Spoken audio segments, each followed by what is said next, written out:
Apa yang terjadi ketika sebuah bintang kehabisan bahan bakar? Pertama-tama, anehnya bintang akan membesar hingga jutaan kali lipat ukuran aslinya. Saat inti bintang kehabisan hidrogen, bintang akan mengerut karena tarikan gravitasinya sendiri, tapi sebagian fusi hidrogen tetap berlangsung di lapisan atasnya. Saat mengerut, inti bintang akan memanas. Ini menyebabkan lapisan atas bintang ikut memanas dan mengembang. Diameter bintang pun bertambah. Semakin bertambah besar, bintang akan menelan materi apa saja, bahkan planet-planetnya sendiri. Para astronom sudah pernah mengamati bintang tepat sebelum atau sesudah menelan seluruh planet. Tapi sampai baru-baru ini, mereka belum pernah melihat proses itu sendiri. Para ilmuwan dari berbagai universitas melaporkan bahwa untuk pertama kalinya dalam sejarah, mereka berhasil menyaksikan bintang menelan planet. Dan peristiwa tragis ini terjadi bukan di galaksi yang jauh, melainkan masih di galaksi Bima Sakti, sekitar 12.000 tahun cahaya dari bumi. Para astronom melihat ledakan dari sebuah bintang yang masanya sekitar 0,8 sampai 1,5 kali massa matahari di dekat rasi bintang Aquila yang mirip elang. Bintang tersebut menjadi 100 kali lebih terang dari biasanya hanya dalam waktu 10 hari, dan setelahnya cahaya itu dengan cepat menghilang. Yang lebih menarik lagi, kilatan cahaya putih panas ini diikuti sinyal yang berdurasi lebih lama dan lebih dingin daripada kilatan cahaya pertama. Kombinasi ini hanya bisa berarti satu hal: bintang itu menelan planet di dekatnya. Planet apakah itu? Para astronom menduga itu merupakan planet super panas dengan massa 1-10 kali massa Jupiter. Planet seperti itu juga disebut Jupiter panas. Ini merupakan eksoplanet raksasa mirip Jupiter yang ada di tata surya kita dan hanya butuh waktu kurang dari 10 hari untuk mengitari bintang induknya. Planet yang kita bicarakan ini perlahan bergerak mengelilingi bintang itu sampai akhirnya tertarik masuk ke atmosfernya dan akhirnya terperangkap di dalam inti bintang yang hampir mati. Perjamuan galaksi ini terjadi antara 10.000 hingga 15.000 tahun lalu saat bintang itu berusia sekitar 10 miliar tahun. Dan mengingat usianya yang sangat tua, proses menelan itu sendiri terjadi secepat kilat dalam satu gerakan. Ini sangat berbeda dengan Jupiter panas lainnya yang dilahap perlahan-lahan oleh bintang induknya. Para astronom gak yakin apakah ada planet lain yang mengitari bintang ini pada jarak yang aman. Kalaupun ada, mungkin butuh ribuan tahun sebelum akhirnya planet-planet itu menjadi hidangan utama atau makanan penutup si bintang. Yang jelas setelah para astronom tahu apa yang harus dicari, mereka akan terus memantau terjadinya peristiwa kosmik serupa. Karena suatu hari nanti, planet kita dan juga sebagian dari tata surya akan mengalami nasib yang sama, semua yang ada di sekitar kita akan lenyap dalam sekejap. Tapi kamu bisa tenang dan bernapas lega karena peristiwa itu tidak akan terjadi sampai 5 miliar tahun lagi. Saat itulah matahari diperkirakan akan kehabisan tenaga dan mengembang begitu besar hingga menelan planet-planet dalam tata surya seperti Merkurius, Venus, Bumi, dan Mars. Jika manusia sudah berhasil mendiami planet lain pada saat itu, yang jaraknya paling tidak 10.000 tahun cahaya dari bumi, maka mereka akan bisa menyaksikan bencana ini. Matahari tiba-tiba menjadi jauh lebih terang dan melontarkan sejumlah materi keluar angkasa. Matahari akan menelan beberapa planet termasuk bumi sebelum akhirnya kembali seperti semula. Tapi bintang bukan satu-satunya objek di alam semesta yang menelan objek-objek angkasa lainnya. Ada monster kosmik lain yang melahap segala sesuatunya, bahkan cahaya. Sudah bisa menebaknya? Benar, yang kumaksud adalah lubang hitam. Tapi yang lebih menarik lagi, lubang hitam ini tidak hanya melahap segala sesuatu, tapi juga memuntahkannya. Belum lama ini, para ilmuwan mendapati lubang hitam supermasif di pusat galaksi Bima Sakti, tempat tinggal kita, tampak bocor. Kenapa hal ini sangat signifikan? Karena itu bisa berarti lubang hitam bernama Sagittarius A*, yang masanya 4,1 juta kali massa matahari ini bukanlah raksasa tidur seperti yang diduga sebelumnya. Dia mungkin masih aktif, dan kebocoran ini bisa jadi disebabkan karena lubang hitam tersebut cegukan ketika menelan awan gas. Dalam penelitian ini, tim astronom menggunakan teleskop luar angkasa Hubble. Teleskop ini membantu mereka menemukan semburan yang tampak seperti obor tiup. Semburan itu mendorong awan hidrogen di pusat galaksi kita dan tampak seperti memuntahkan gas mirip selang yang diarahkan ke tumpukan pasir. Hal ini sering terjadi di sekitar lubang hitam aktif yang dikelilingi materi yang tertarik ke arahnya akibat pengaruh gravitasi yang luar biasa besar. Sebagian materi ini masuk ke lubang hitam, tapi sebagian kecil lainnya tersapu keluar oleh medan magnet yang kuat. Penelitian ini menunjukkan ketika awan gas raksasa berada terlalu dekat dengan lubang hitam supermasif, awan tersebut akan tertelan, kemudian lubang hitam itu bersendawa mengeluarkan semburan-semburan kecil materi.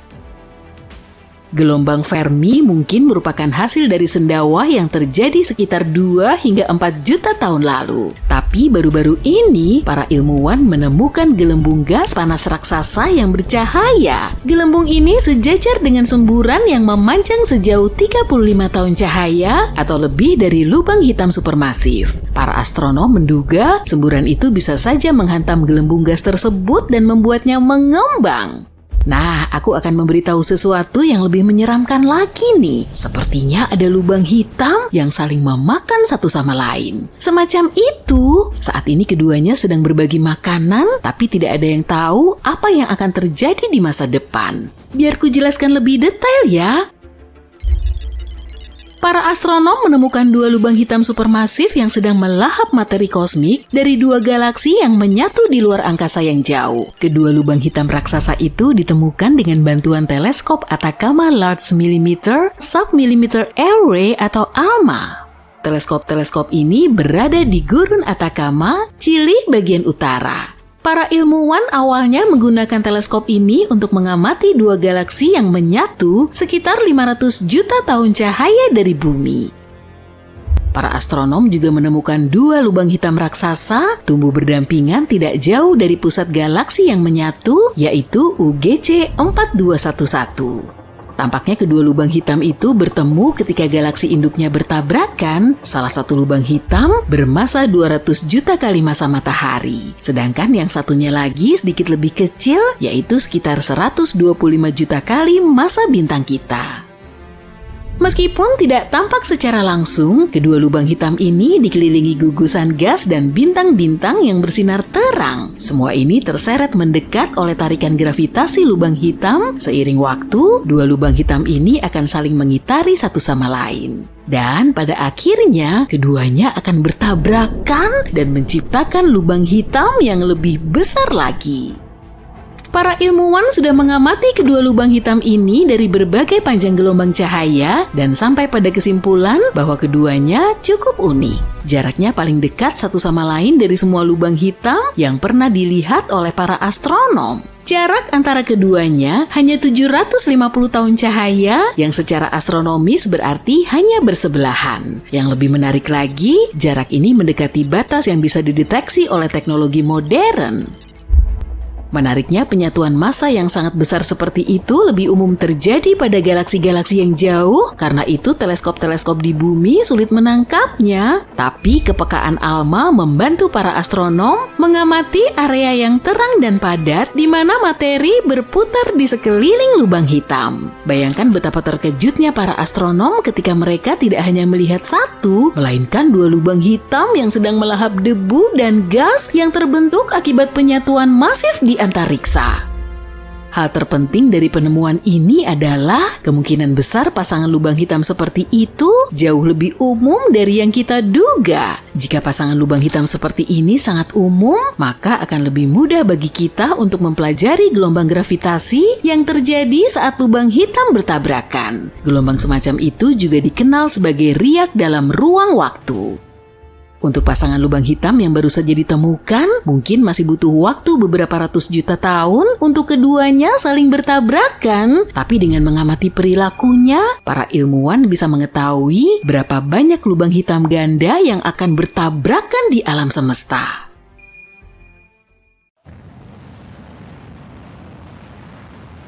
NASA mengirim wahana antariksa langsung ke matahari. Ini objek buatan manusia tercepat dan bisa menempuh jarak dari Philadelphia ke Washington DC dalam 1 detik. Misi Parker Solar Probe adalah mempelajari perilaku berbahaya bintang kita.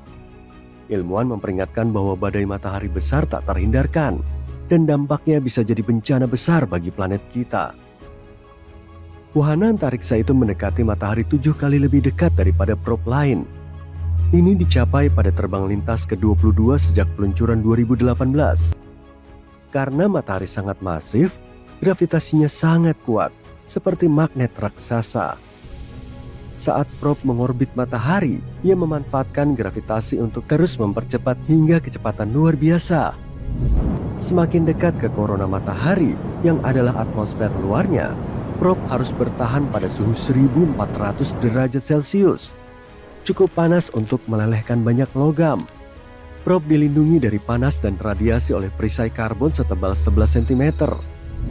Menjaga alat di dalamnya aman dan beroperasi pada suhu ruangan.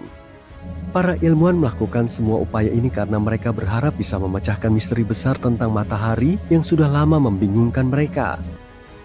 Permukaan bintang utama kita ini sudah sangat panas. Tapi ketika kalian bergerak lebih jauh ke korona, suhunya melonjak hingga jutaan derajat. Dan itu tidak masuk akal karena jaraknya lebih jauh dari matahari. Jadi mungkin kita akhirnya bisa mendapatkan jawaban tentang fenomena panas ini.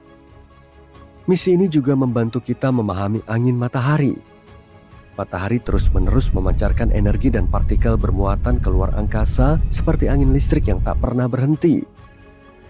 Saat angin matahari mengenai bumi, ia bisa menciptakan pertunjukan cahaya indah di langit yang disebut aurora. Semakin aktif matahari, semakin jauh ke selatan aurora terlihat. Bintang kita mengikuti siklus alami selama sekitar 11 tahun. Aktivitas matahari bergerak dari rendah ke tinggi dan kembali rendah. Saat ini kita berada di maksimum matahari, puncak siklus aktivitas. Itu sebabnya kita melihat aurora indah di tempat tak terduga pada 2024. Kelemahannya, aktivitas matahari bisa mengirim semburan energi dan partikel bermuatan yang mengganggu radio, satelit, bahkan GPS. Ini bisa berbahaya, terutama bagi astronot di luar angkasa yang kurang terlindungi dibandingkan kita di bumi. Manusia tak merasakan kompresi medan elektromagnetik planet akibat radiasi ekstra, tapi jaringan listrik sangat sensitif terhadapnya. Jika kita tak bertindak cepat saat itu terjadi, lonjakan energi akan masuk ke transformator listrik di seluruh dunia, mengganggunya, dan area yang luas jadi tanpa listrik. Jika ini terjadi saat badai atau tornado, ketika komunikasi sudah sangat penting, layanan darurat menjadi sulit untuk berkomunikasi dan menyelamatkan nyawa. Itu sebabnya penting untuk mempelajari prediksi cuaca antariksa. Ini sulit karena tidak seperti bencana seperti gempa, banjir, atau gunung berapi. Cuaca antariksa tak meninggalkan bukti fisik. Badai matahari besar yang benar-benar kita ketahui terjadi pada 1859 dan 1921. Yang pertama, peristiwa Carrington begitu hebat hingga memicu percikan api dari kabel telegraf. Aurora terlihat hingga dekat khatulistiwa. Ilmuwan menggunakan kertas khusus yang bereaksi terhadap cahaya untuk mencatat aktivitas matahari. Saat peristiwa Carrington, pembacaan dari matahari melebihi batas kertas dalam artian sebenarnya. Apapun yang terjadi, peristiwa itu sangat ekstrim hingga kita masih belum sepenuhnya memahaminya. Lalu ada badai kereta api New York 1921. Badai ini cukup kuat untuk mengacaukan sistem telegraf di AS, Eropa, dan belahan bumi selatan. Badai juga sempat meningkatkan transmisi radio, membuatnya menjangkau lebih jauh dari biasanya. Tapi dahulu radio belum banyak, jadi insiden itu tak terlalu membantu. Masalah lebih besar adalah jaringan listrik di AS yang rusak parah. Pada 1859 dan 1921, orang tak terlalu bergantung pada teknologi seperti sekarang. Jika badai seperti itu terjadi hari ini, konsekuensinya bisa jauh lebih dahsyat. Ilmuwan dari Selandia Baru yang mempelajari cuaca antariksa sedang mengerjakan simulasi untuk mencegah bencana. Mereka bilang, salah satu caranya adalah mempelajari matahari lain di antariksa. Jika kita dapat data dari ribuan bintang, bukan hanya satu, analisis akan lebih lengkap. Sejauh ini, ilmuwan telah meluncurkan atau berencana meluncurkan beberapa misi selain Parker Solar Probe. Sementara itu, NASA sedang mengerjakan misi lain, meluncurkan Endurance, mesin robot bulan super canggih. Misi utamanya adalah mengumpulkan sampel dari lokasi penting di bulan yang nantinya akan diambil oleh astronot dari program Artemis. Sampel ini tersebar di cekungan tumbukan terbesar di bulan, terpisah ratusan mil. Untuk melakukannya, Endurance harus jauh lebih canggih dari Perseverance, rover tercanggih NASA saat ini. Endurance akan melaju sekitar 100 kali lebih jauh, 10 kali lebih cepat, dan mengumpulkan sampel sekitar 200 kali lebih banyak. Endurance akan menjadi rover planet pertama yang melaju di malam hari. Karena berada di sisi jauh bulan dengan komunikasi terbatas ke bumi dan data permukaan, ia harus melaju secara otonom antar lokasi sampel dan membuat keputusan sendiri dalam kondisi sulit. Saat sampai di tujuan, ia akan beralih ke cara kerja yang lebih klasik. Ilmuwan di bumi akan terlibat langsung memandu rover untuk menjelajahi lokasi dan mengumpulkan sampel. Tim di bumi juga akan memantau kinerja rover melalui telemetri, data yang dikirim kembali seperti status kesehatannya. Jika ada tanda komponen aus atau bermasalah, mereka akan menyesuaikan rencana agar tetap lancar. Semua ini akan memakan biaya besar, mungkin jauh lebih mahal dari misi bulan Viper yang dibatalkan setelah NASA menghabiskan sekitar $450 juta. Sementara Endurance masih di tahap perencanaan, Blue Ghost Lunar Lander sudah menuju bulan. Misi utamanya adalah penelitian. Ia akan menghabiskan 25 hari di orbit bumi, mengambil pengukuran dan menunggu waktu tepat untuk meluncur ke bulan. Setelah 4 hari perjalanan, Blue Ghost akan berada di orbit bulan selama 16 hari untuk mengumpulkan lebih banyak data. Lalu, ia akan mendarat di salah satu cekungan terbesar di bulan dan menghabiskan 1 hari bulan di sana. Ia akan mengukur data termal bawah permukaan, tingkat radiasi dan data penting lainnya. Di akhir misi, Blue Ghost akan mengambil foto terakhir matahari terbenam di bulan. Karena tak dirancang untuk kembali ke bumi, saat malam tiba, ia akan melakukan tugas terakhir dan mati permanen. NASA memilih tim insinyur antariksa Universitas Florida untuk proyek antariksa inovatif lain, gratis. Biayanya $12 juta dengan tujuan meningkatkan cara kita melacak perubahan lempeng tektonik dan lautan di bumi dari luar angkasa. Gratis akan menggunakan sensor canggih yang mengukur perubahan gravitasi terkecil. Data yang diperoleh akan membantu ilmuwan memantau kekeringan, menilai cadangan air tanah, dan memahami perubahan permukaan laut. Mereka berencana meluncurkannya sekitar 2027 dengan roket SpaceX Falcon 9.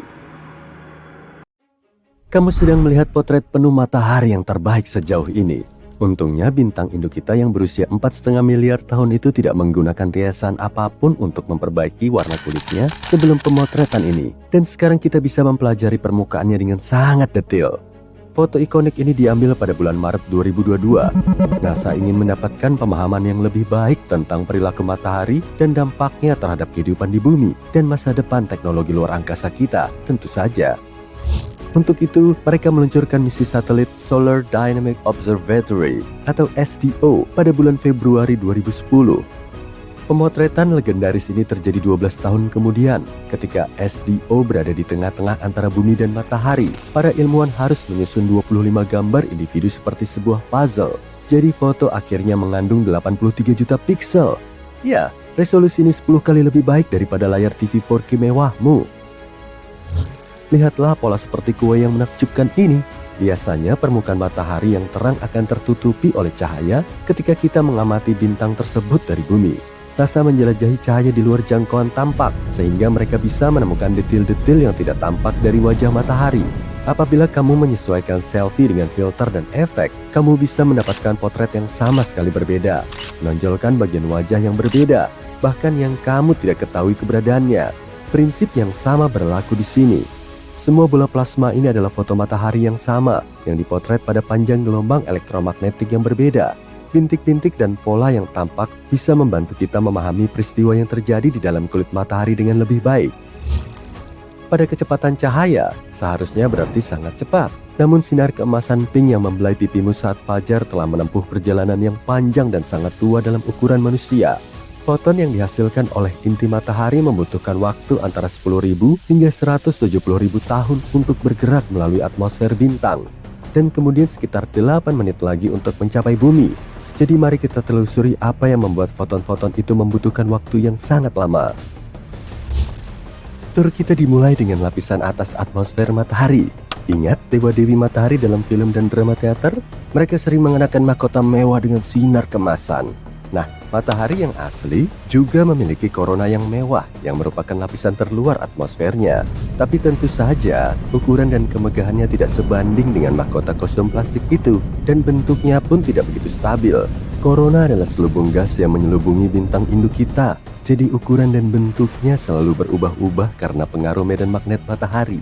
Kamu bisa melihat mahkota ini dengan mata telanjang dari bumi selama gerhana matahari total. Tampak seperti radiasi yang indah dan intens di sekitar piringan matahari yang sepenuhnya terhalang oleh bulan. Korona membentang sejauh 8 juta kilometer di atas permukaan matahari. Sedangkan planet biru kita hanya berdiameter 13.000 km. Jadi satu sinar hipotetis dari korona sama dengan deretan sekitar 625.000 planet seukuran bumi. Dan tiba-tiba semua masalahku mulai tampak kecil. Ini fakta menarik lainnya. Korona matahari agak melanggar hukum fisika yang diketahui karena korona matahari lebih panas dari yang seharusnya. Suhunya mencapai 1 juta derajat Celcius. Sedangkan permukaan matahari hanya sekitar 5.000 derajat Celcius. Meskipun kata hanya tidak cocok di sini karena masih sangat hangat dalam ukuran manusia. Biasanya suhu cenderung turun ketika kamu bergerak lebih jauh dari sumber panas. Tapi tidak demikian di sini. Para ilmuwan antariksa masih kebingungan menyelidiki misteri ini.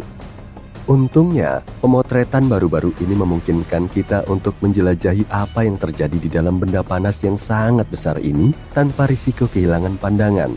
Sebagai contoh, perhatikan bintik-bintik terang yang indah ini. Bintik-bintik ini menggambarkan suar matahari yang terjadi di bawah lapisan korona. Suar matahari adalah ledakan dahsyat yang terjadi ketika medan magnet saling bertabrakan. Ketika hal itu terjadi, medan magnet berubah bentuk dan dengan cepat menata ulang. Medan itu muncul dari plasma yang sangat bergejolak sehingga peristiwa ini tidak mengherankan bagi cuaca setempat. Siapa sangka kalau matahari memiliki bintik-bintik gelap di kulitnya seperti halnya manusia. Area gelap ini dikenal sebagai lubang korona. Penduduk bumi bisa merasakan dampaknya saat mengamati cahaya aurora yang indah di daerah kutub. Lubang korona terlihat lebih gelap karena plasma di area ini lebih dingin, tidak terlalu padat, dan terbuka secara magnetis. Kondisi ini memungkinkan angin matahari untuk lepas keluar melintasi tata surya dan bukannya bertahan di permukaan matahari. Dan ketika mereka menabrak magnetosfer bumi, aurora muncul dan memukau mata kita. Syukurlah medan lokal mendinginkan angin matahari. Tidak ada yang ingin matanya meleleh, bukan? Nah, jika kita mencari analogi untuk rambut matahari, kandidat terbaiknya adalah tonjolan matahari. Lingkaran plasma terang yang besar ini muncul dari permukaan matahari dan membentang sejauh ribuan kilometer ke angkasa. Umurnya bervariasi dari beberapa hari hingga beberapa bulan. Ini adalah salah satu peristiwa yang paling umum terjadi di wilayah ini. Meskipun penjelasan rinci pertama tentang tonjolan matahari sudah ada sejak abad ke-14, para ilmuwan modern masih meneliti bagaimana dan mengapa tonjolan matahari terbentuk. Menyelam lebih jauh ke dalam, kita menghadapi wilayah transisi. Ketebalan lapisan ini sekitar 100 km, dan cuaca setempat tidak bisa dibayangkan. Temperatur dapat meningkat hingga 500.000 derajat Celcius. Lapisan transisi berada di antara korona dan wilayah terakhir atmosfer matahari yang disebut kromosfer. Ngomong-ngomong, selamat datang di perhentian kita berikutnya. Wilayah kromosfer terkenal dengan misteri ilmiah yang disebut spicule. Ikuti ucapanku, spicule. Itu seru juga. Semburan plasma yang spektakuler seperti rumput ini melesat ke atas dari permukaan matahari dan mencapai kecepatan sekitar 100 km per detik. Seolah-olah mereka melompat di atas trampolin dari permukaan matahari. Setiap spicule bertahan selama beberapa menit di angkasa sebelum jatuh kembali ke atmosfer matahari. para astronot mengalami kesulitan untuk menjelaskan bagaimana partikel bermuatan magnet bisa lolos dari gravitasi matahari yang sangat besar ketika berada sangat dekat dengannya. Jawaban yang mungkin muncul pada tahun 2017. Sekelompok ilmuwan menemukan bahwa partikel netral memberikan daya apung ekstra kepada partikel bermuatan magnet agar melepaskan diri dari gravitasi matahari untuk sementara waktu. Itu lebih baik daripada penjelasan sepupuku yang mengatakan pikiran bahagia dan debu peri. Ya. Sekarang mari lanjutkan perjalanan 1700 km ke dalam melalui kromosfer untuk mencapai permukaan matahari, fotosfer. Tebalnya sekitar 400 km. Tapi tidak seperti planet bumi, permukaan matahari sama sekali tidak padat atau stabil. Temperatur di sini sangat panas sehingga tidak memungkinkan adanya materi. Di sisi lain, para ilmuwan sering menyebut plasma sebagai wujud materi keempat. Dan mengapa tidak? Plasma terbuat dari atom yang terionisasi dan elektron bebas, sehingga pantas disebut materi. Lalu apa masalahnya? Mungkin suatu hari nanti kita akan bertemu dengan peradaban lokal masyarakat plasmoid. Tapi kupikir lebih baik kita melewatkan pelukan hangat mereka. Kau tahu kan? Panas, panas, panas. Bagaimanapun fotosfer adalah perhentian terakhir kita karena manusia tidak memiliki teknologi untuk menjelajahi matahari lebih dalam. Jadi jika kalian ingin belajar lebih banyak, kalian harus menciptakan pesawat ruang angkasa kalian sendiri. Tapi waktu sangat terbatas. Kalian hanya punya waktu sekitar 7-8 miliar tahun. Setelah itu, matahari akan memudar menurut perkiraan para ilmuwan. Sebenarnya, para ilmuwan yang sama akan pergi duluan. Namun, kamu memiliki pesaing yang serius. Parker Solar Probe milik NASA adalah juara saat ini untuk penyelaman terdalam ke matahari.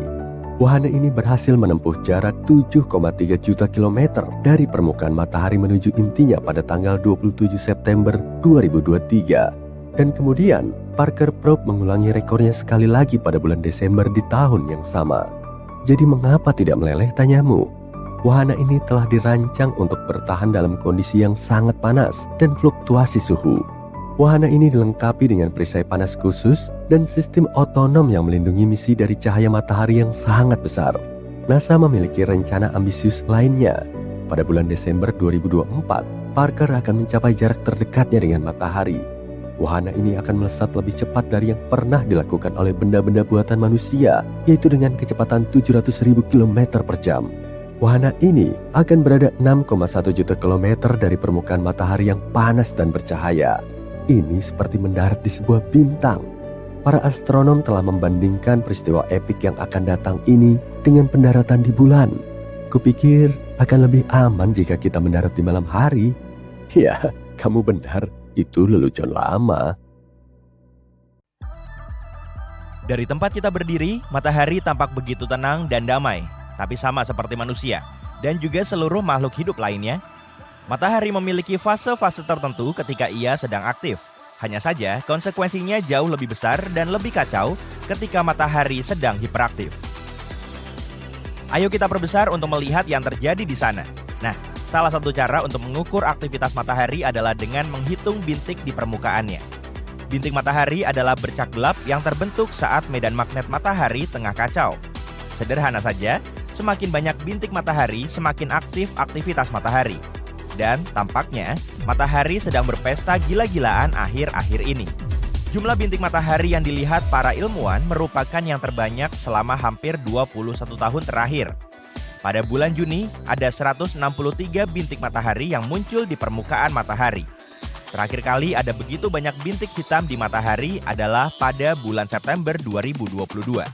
Saat itu ada 187 bintik hitam.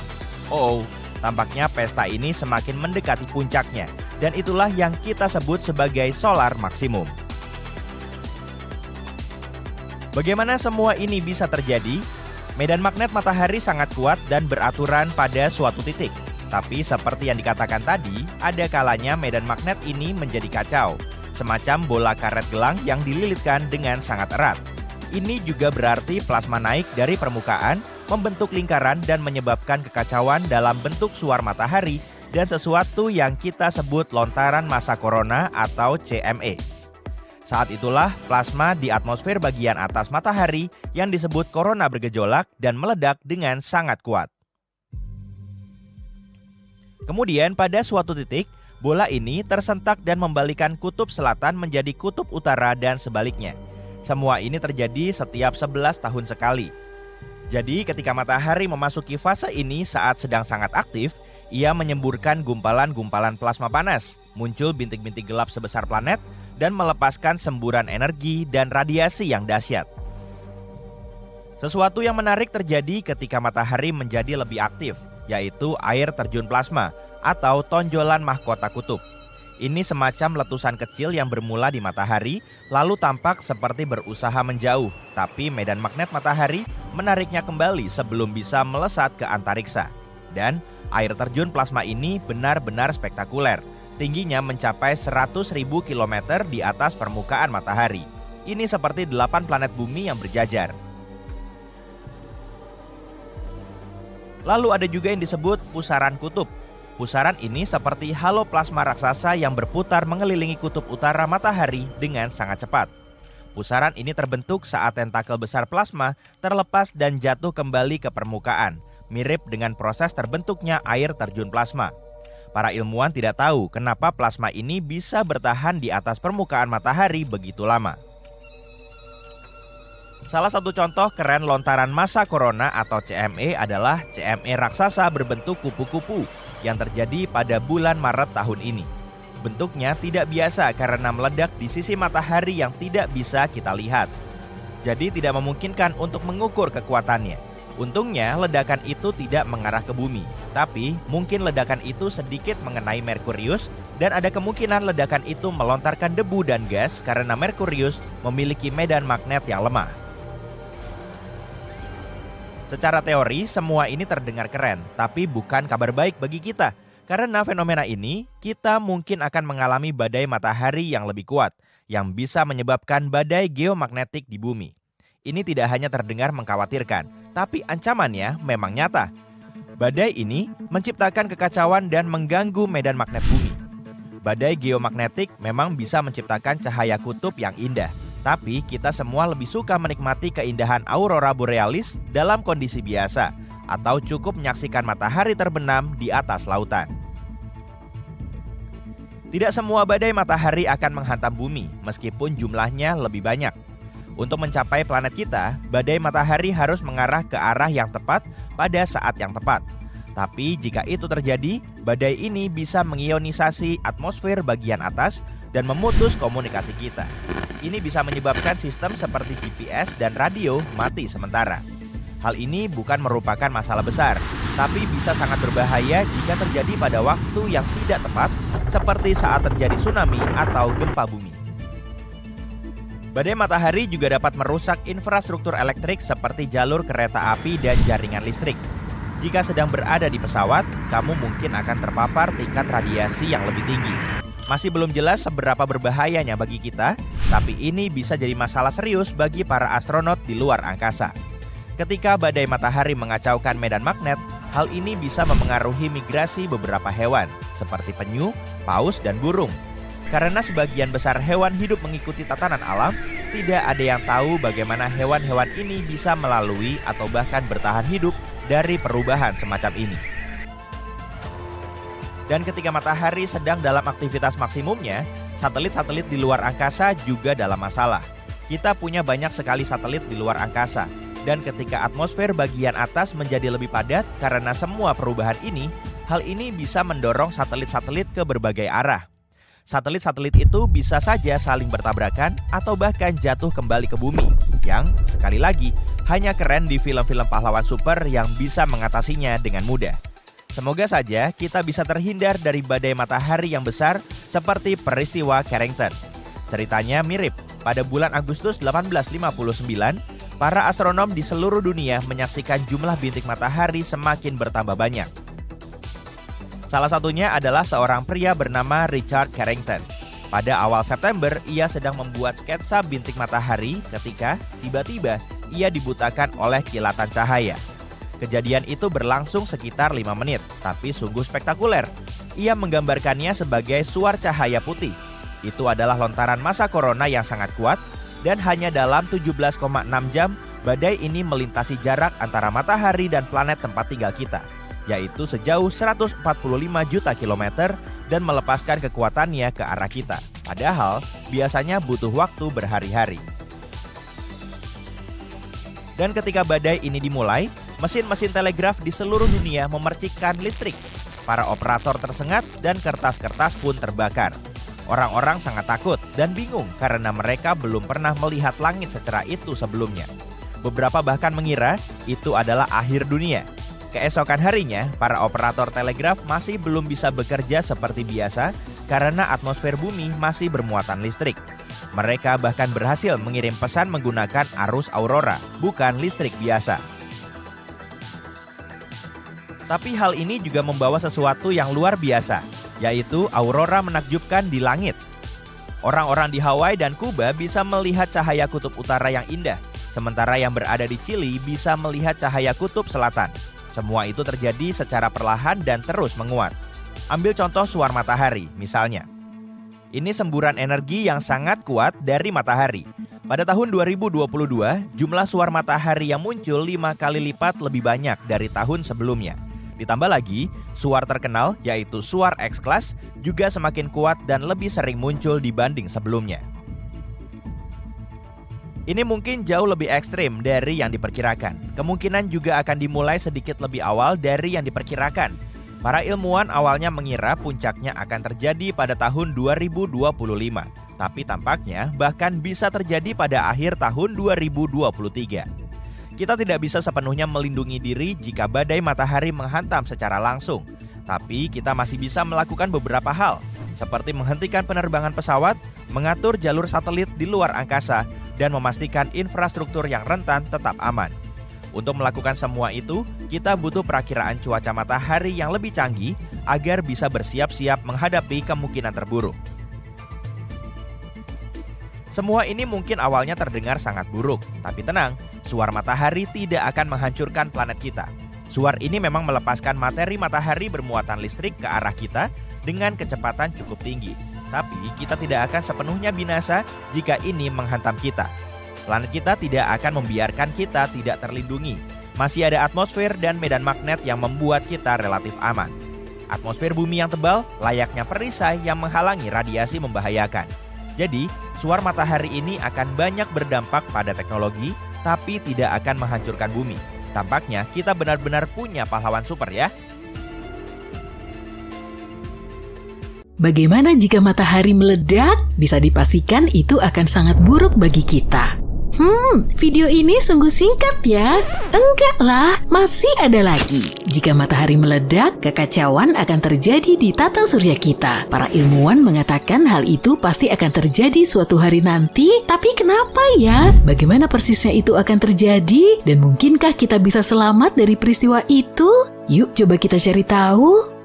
Pertama, bersiaplah untuk perjalanan menuju inti matahari. Inti matahari penuh dengan atom-atom hidrogen yang sedang asik berdansa. Atom-atom ini sangat bersemangat sampai-sampai saling menabrak dengan sekuat tenaga. Dan ketika bertabrakan, sesuatu yang dahsyat terjadi, yaitu fusi nuklir. Dalam fusi ini, atom-atom hidrogen bergabung membentuk atom helium, sebuah eksperimen kimia dalam skala besar. Selama fusi nuklir ini, sedikit massa atom hidrogen diubah menjadi energi yang sangat besar. Disinilah persamaan Einstein yang terkenal, E sama dengan mc kuadrat berlaku. Energi dilepaskan dalam bentuk cahaya dan panas, memancar keluar untuk menerangi seluruh tata surya.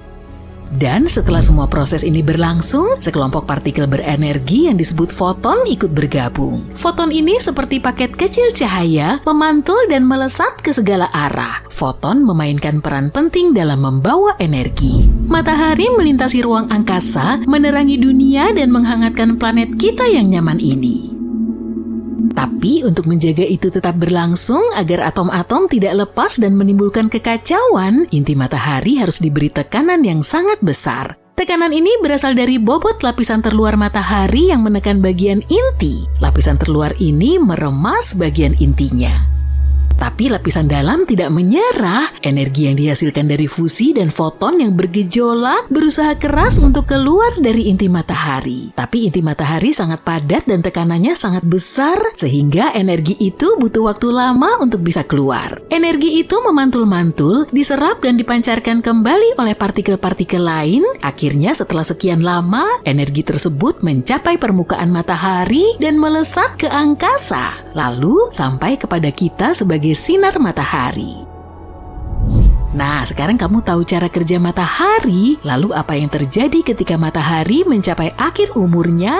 Jadi begini, matahari memiliki persediaan bahan bakar hidrogen yang terbatas, sekitar 5 miliar tahun lagi bahan bakarnya akan habis. Setelah itu bintang ini akan mengalami perubahan besar. Perhatikan baik-baik ya, karena ada kemungkinan kita semua akan melewatkan hal ini. Pertama, matahari akan mengembang dan menjadi raksasa merah, memuai seperti balon. Ukurannya menjadi semakin besar hingga menelan planet-planet di dekatnya, termasuk bumi yang kita cintai ini. Bayangkan matahari akan memenuhi seluruh ruang angkasa. Jadi, kita bahkan tidak akan bisa melihat akhir dari matahari kecuali pindah ke tempat yang lebih jauh. Setelah fase raksasa merah, matahari akan sedikit menyusut, lapisan terluarnya akan menghilang ke angkasa, meninggalkan nebula planet yang indah. Nebula ini akan menampakkan intinya yang bercahaya. Inti matahari yang kini dipenuhi helium akan mulai terdengar aneh dan juga mulai melebur elemen-elemen yang lebih berat seperti oksigen dan karbon. Reaksi ini tidak akan terlalu berenergi seperti pesta dengan hanya sedikit dansa dan lebih santai. Pada akhirnya helium pun akan habis dan matahari akan menjadi katai putih kecil seperti bintang tua yang sedang menikmati masa pensiunnya. Para ilmuwan memperkirakan matahari memiliki waktu sekitar 7 hingga 8 miliar tahun lagi sebelum cahayanya meredup. Tapi jangan khawatir, pada saat itu manusia mungkin sudah bepergian ke galaksi-galaksi yang jauh atau bahkan berevolusi menjadi makhluk luar angkasa yang menakjubkan. Jadi matahari kita tidak akan lenyap dengan ledakan seperti kembang api. Matahari tidak cukup besar untuk menjadi supernova atau lubang hitam. Bintang-bintang superstar itu butuh massa yang jauh lebih besar daripada massa matahari untuk melakukan trik-trik kosmik tersebut. Tapi gimana kalau bintang ini meledak secara tiba-tiba? Kejadiannya tidak terduga dan tanpa sebab. Yuk kita simak.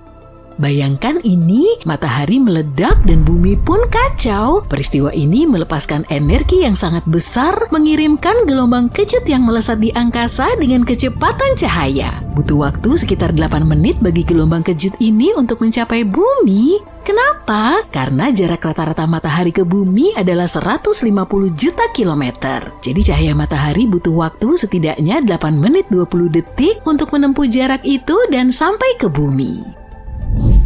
Sekarang kita bahas peristiwa itu sendiri. Itu akan menjadi pemandangan yang luar biasa dan juga akan menjadi akhir dari segalanya. Energi luar biasa yang dilepaskan akan menyebabkan matahari mengembang dengan cepat dan menelan planet-planet dalam termasuk bumi. Bukan itu saja, bersiaplah untuk ledakan radiasi yang sangat dahsyat. Matahari akan melepaskan semburan partikel bermuatan super. Partikel-partikel ini termasuk sinar X dan gamma yang bisa mengacaukan segalanya. Saat menghantam atmosfer, partikel-partikel berenergi tinggi ini akan mengamuk dan menimbulkan berbagai kekacauan. Partikel-partikel ini mengionisasi atmosfer, menciptakan denyut elektromagnetik yang sangat besar. Denyut ini seperti gelombang kejut bagi perangkat elektronik, membakar, menyetrum, dan membuatnya rusak. Jadi jika tidak ada pelindung, perangkat elektronik akan bermasalah.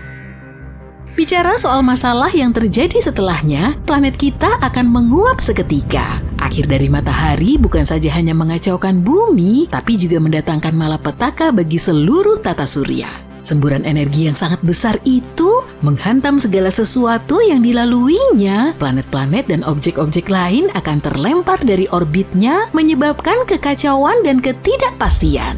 Sabuk asteroid di antara Mars dan Jupiter, hilang, lenyap atau tersebar di telan angin kosmik. Bahkan planet-planet yang selamat dari peristiwa ini mungkin akan keluar dari orbitnya, mengembara entah kemana. Jangan lupakan planet-planet luar seperti Jupiter dan Saturnus. Planet-planet raksasa ini menghasilkan panas internal sendiri yang membuatnya nyaman dan menarik banyak bulan. Tapi ledakan matahari akan mencuri kehangatan mereka dan mengubahnya menjadi tempat yang sangat dingin. Setelah membahas betapa dahsyatnya bencana ini bagi semua yang ada di tata surya, kita coba ajukan pertanyaan logis, bisakah manusia selamat? Jawaban singkatnya adalah tidak. Kita tidak akan selamat. Semuanya akan musnah, kecuali mungkin beberapa bakteri cerdik yang bersembunyi di balik kegelapan. Tapi dalam skenario mustahil di mana matahari memperingatkan kita tentang rencananya, kita mungkin masih punya peluang. Jika kita tahu sejak awal dan punya waktu untuk mempersiapkan diri, kita bisa mencari cara agar selamat. Lalu apa yang bisa kita lakukan? Karena bumi sendiri tidak akan selamat dari amukan matahari, kita harus pindah ke tempat lain. Ingatkah kamu bahwa tidak semua planet akan hancur total? Sayangnya planet-planet yang paling dekat dengan matahari, yaitu Merkurius, Venus, dan bumi akan lenyap. Jadi pilihan termudah adalah pindah ke sistem tata surya lain yang dimiliki planet mirip bumi. Tapi gimana jika bumi berhasil selamat dari bencana ini? Gak usah kita pikirin gimana hal itu bisa terjadi. Kita bahas konsekuensinya saja ya.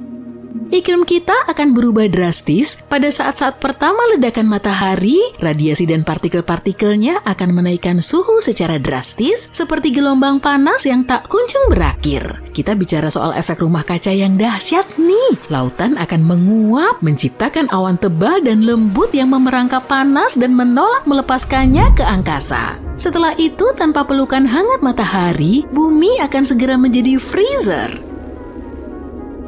Jadi kita harus berpikir kreatif. Salah satu idenya adalah berlindung jauh di bawah tanah, di mana kita tidak akan terlalu terpengaruh oleh radiasi dan perubahan suhu tiba-tiba. Saat menggali lebih dalam, suhu akan meningkat. Jadi dengan alat dan sumber daya yang tepat, manusia bisa meringkuk di dalam bunker perlindungan, bertahan selama beberapa tahun tanpa sinar matahari.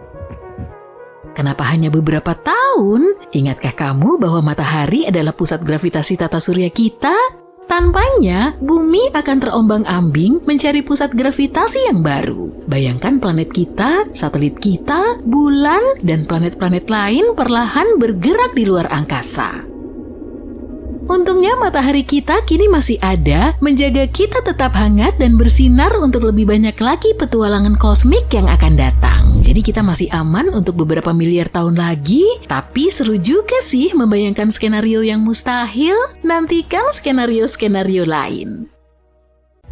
Jujur aja, untuk ukuran bintang, matahari kita sebenarnya cukup membosankan.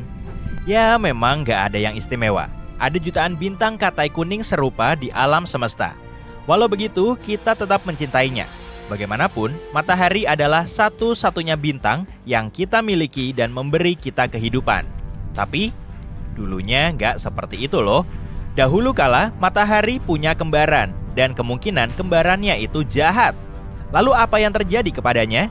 Nah, yuk kita cari tahu. Ini adalah awan molekul raksasa. Awan ini juga disebut nebula gelap. Di sini ada banyak gumpalan antar bintang yang penuh dengan gas, debu, dan tumpukan bintang. Awan-awan ini tidak memiliki batas yang jelas dan seringkali memiliki bentuk yang aneh. Kamu bahkan bisa melihat beberapa di antaranya dengan mata telanjang. Lihatlah langit yang cerah di malam hari. Awan-awan ini terlihat seperti bintik-bintik gelap di seluruh Bima Sakti yang terang. Dan disinilah matahari kita lahir sekitar 4,5 miliar tahun lalu.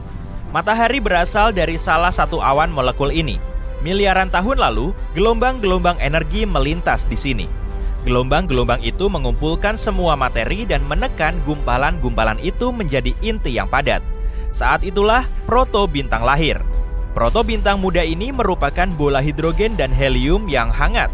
Lalu, jutaan tahun kemudian, suhu dan tekanan di dalam bola ini meningkat. Sebagai hasilnya, sebuah bintang lahir.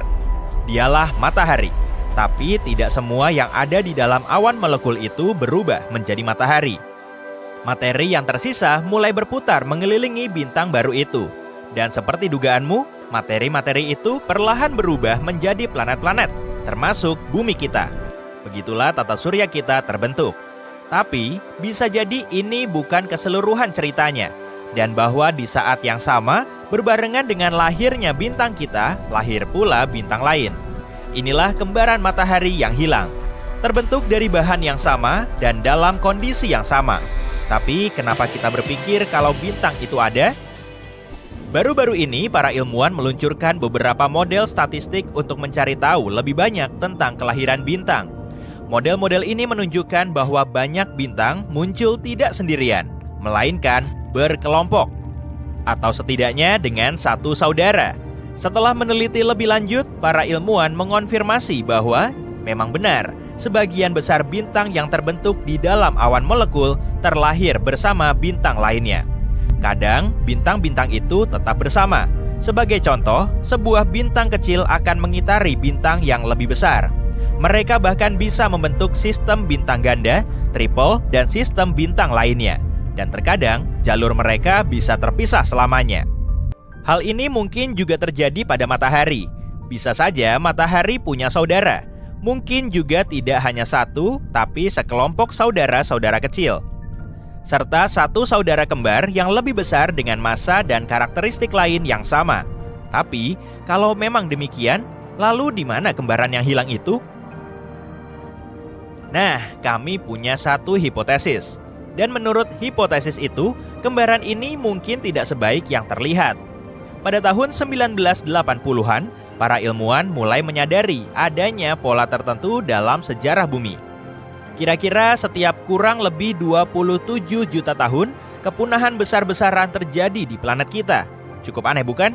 Setiap 27 juta tahun dalam sejarah bumi, terjadi suatu bencana yang mengubah biosfer bumi selamanya. Seolah sesuatu yang terjadi secara bersiklus dan terjadwal menjadi penyebabnya.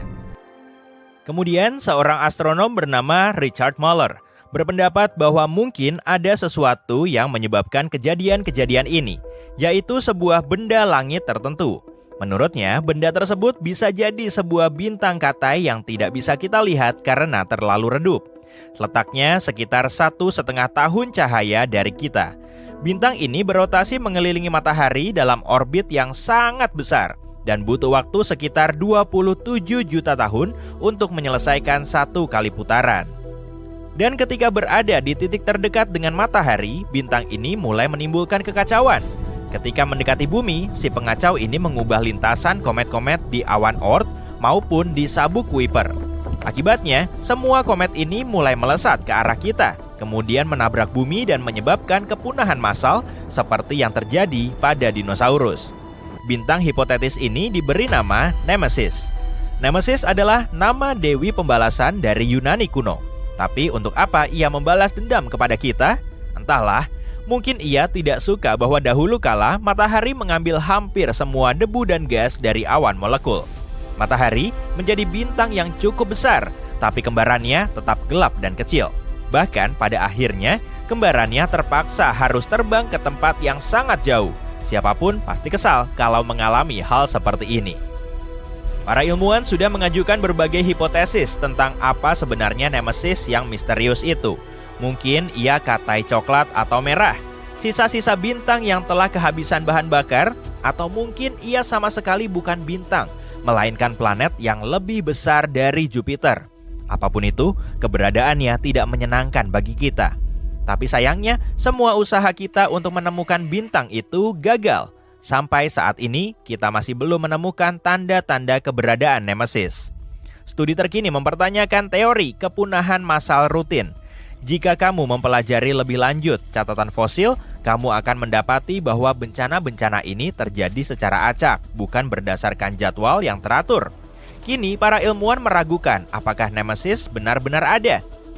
Mereka juga mengatakan bahwa bintang manapun yang bergerak di orbit yang sama akan sangat tidak stabil dan sangat tidak mungkin bisa bertahan selama itu. Tapi meskipun tidak ada bukti yang jelas, Nemesis menjadi cukup terkenal di internet. Banyak artikel dan berita yang masih menyebutnya dalam konteks yang berbeda. Mereka suka mengaitkan peristiwa dramatis apapun yang terjadi di dunia seperti jatuhnya asteroid, tsunami, dan sebagainya dengan bintang misterius ini. Jadi, sekarang semua ini mungkin tampak seperti legenda urban biasa, tapi jangan lupakan sesuatu yang penting. Sekalipun Nemesis itu sendiri tidak ada, bukan berarti matahari tidak memiliki kembaran. Pertama-tama, semua yang kita bicarakan di awal tadi masih relevan. Sebagian besar bintang tidak terlahir sendirian. Kemungkinan matahari memiliki saudara masih sangat tinggi. Kedua, mungkin ada bukti keberadaan kembaran yang hilang itu. Dan mungkin saja kembaran itu ada di suatu tempat di awan Oort. Awan Oort adalah awan besar di batas luar tata surya. Awan ini terdiri dari sekumpulan komet dan batuan dingin lainnya. Para ilmuwan meyakini bahwa awan ini menyimpan berbagai puing dan serpihan dari segala sesuatu yang tersisa setelah kelahiran tata surya. Awan ini bagaikan museum raksasa masa lalu kita. Jadi di awan Oort ini, para ilmuwan melihat sesuatu yang menarik. Pada dasarnya, wilayah ini tampaknya terlalu berat. Penampakan awan Oort tidak sesuai dengan model pembentukan tata surya yang ada saat ini. Awan ini terlalu berat karena ada sisa-sisa sesuatu di dalamnya. Jadi, dulunya ada sesuatu di tata surya yang belum kita ketahui. Tapi ketika para ilmuwan memasukkan kemungkinan matahari kedua dalam perhitungan mereka, semuanya cocok. Seperti kepingan puzzle yang tertinggal, kembaran matahari yang hilang itu sangat cocok dengan selisih berat dari awan Oort. Jadi begitulah, matahari hampir pasti memiliki kembaran. Tapi apa yang terjadi padanya? Dan di manakah keberadaannya sekarang? Sayangnya, bintang ini kemungkinan besar sudah berada sangat jauh. Mungkin saja setelah terlahir, matahari dan saudaranya, sebut saja matahari versi 2, hanya menghabiskan waktu beberapa juta tahun bersama. Dan kemudian mereka harus berpisah selamanya. Sekarang kembaran matahari ini mungkin berjarak ratusan tahun cahaya dari kita. Itu bisa di mana saja di galaksi Bima Sakti. Memang sih secara teori kita bisa menemukannya, tapi itu akan sangat sulit. Untuk melakukannya kita harus menemukan semua bintang yang mirip dengan matahari dengan usia yang sama di seluruh galaksi Bima Sakti. Dan kalaupun kita sudah membuat daftar bintang-bintang itu, apa selanjutnya? Kita tidak punya cara untuk mengetahui bintang mana yang benar-benar kembaran matahari. Jadi, kembaran yang hilang kemungkinan besar tak akan ketemu, dan matahari kita akan tetap kesepian selamanya. Sungguh kisah yang menyedihkan. Tapi bergembiralah, bagi kita, ini mungkin yang terbaik. Kalau kita punya 2 matahari, mungkin tata surya tidak akan terbentuk seperti sekarang ini. Planet kita mungkin tidak akan pernah ada sama sekali, dan itu artinya tidak akan ada kehidupan. Jadi, kita mungkin harus berterima kasih atas pengorbanan matahari. Tapi kalau seandainya ada 2, matahari terbenam kita akan tampak seperti yang ada di Tatooine loh. Keren deh.